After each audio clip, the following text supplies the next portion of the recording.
It's been 90 days since convicted felon Donald Trump was sworn in for a second term in the Oval Office. And the state of the country is, well, I'll let you be the judge. Overnight, the Supreme Court temporarily blocked the Trump administration's efforts to deport Venezuelan nationals pursuant to the Alien Enemies Act. It's another legal loss for Trump and his administration, which, according to the Institute for Policy Integrity at the NYU School of Law, has an impressive 93% rate of failure. Elon Musk is projecting Doge will come up short by $850 billion on its $1 trillion pledge to reduce the federal budget. Since Trump's inauguration, more than 280,000 federal workers across 27 agencies have been fired, and that doesn't even include the month of April. It's a number only surpassed by the early days of the pandemic. The stock market has lost trillions since Trump unilaterally slapped tariffs on allies and enemies alike, careening the U.S. economy into a trade war with China. There are more than 800 cases of the measles across 25 states. And Trump, who wrote The Art of the Deal and famously promised that he'd end the war within 24 hours of taking office, is now threatening to back out of peace negotiations between Ukraine and Russia because it's taking too long. And don't forget the eggs. The price of eggs is at a record high.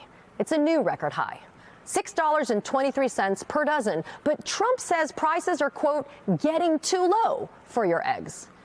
This is just a snapshot of the state of our union. But hey, don't worry. Trump is making America great again. Joining me now is Texas Congresswoman Jasmine Crockett. She's a member of the House Oversight and Accountability Committees.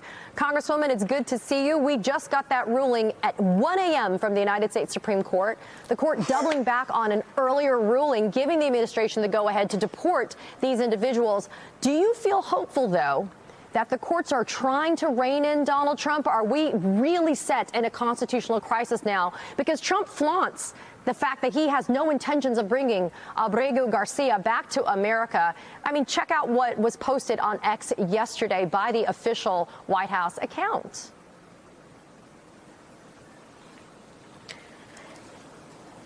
Yeah, Katie, first of all, it's great to see you this morning.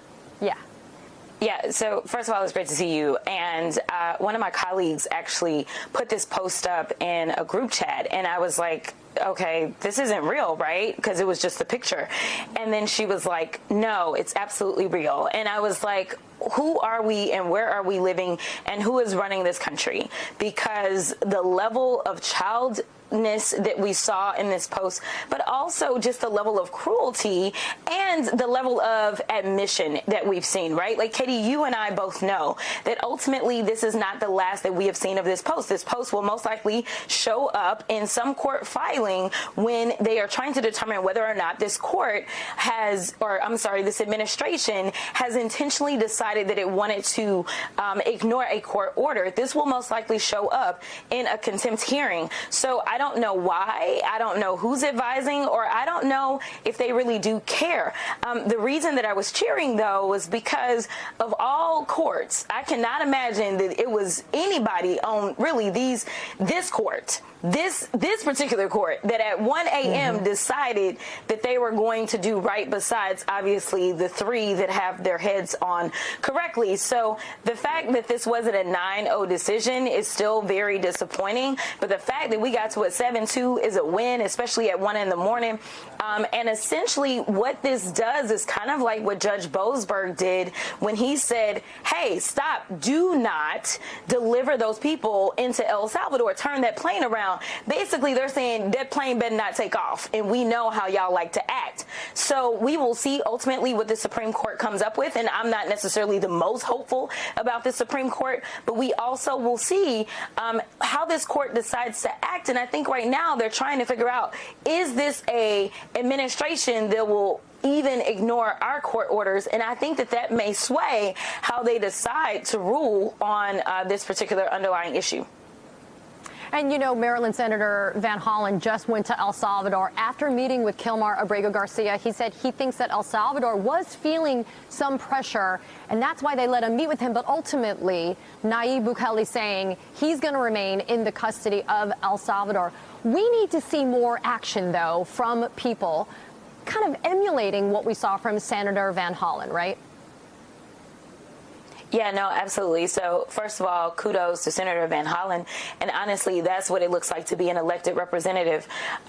He represents Maryland. This is someone who is a Maryland resident, and he decided that he was going to go down there and check on him. And honestly, I don't know that I was convinced that he was alive. I really don't. And so I was happy to see that he was alive, number one.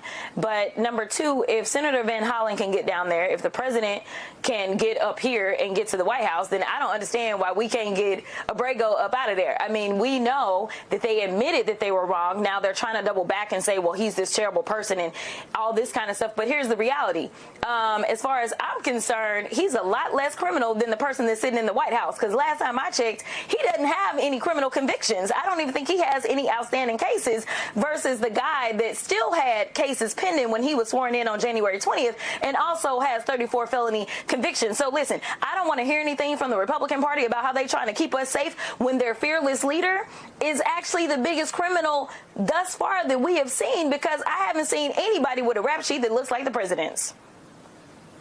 So I want to exercise a point of personal privilege right now. I'm going to play a really quick clip for you, Congresswoman, and ask you a question on the other side. Take a watch and listen.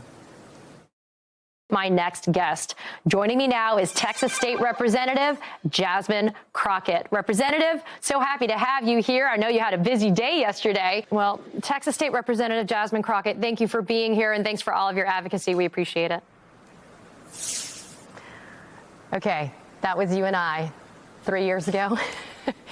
That was your first time on the Katie Phang Show. This is the second to the last episode of the show. Congresswoman, I wanted to thank you for always getting up and early and delivering it, but I also want to say thank you for your continuing support for democracy. It's definitely something that you have made your brand, and it's the integrity that you're bringing, and I'm grateful for you always.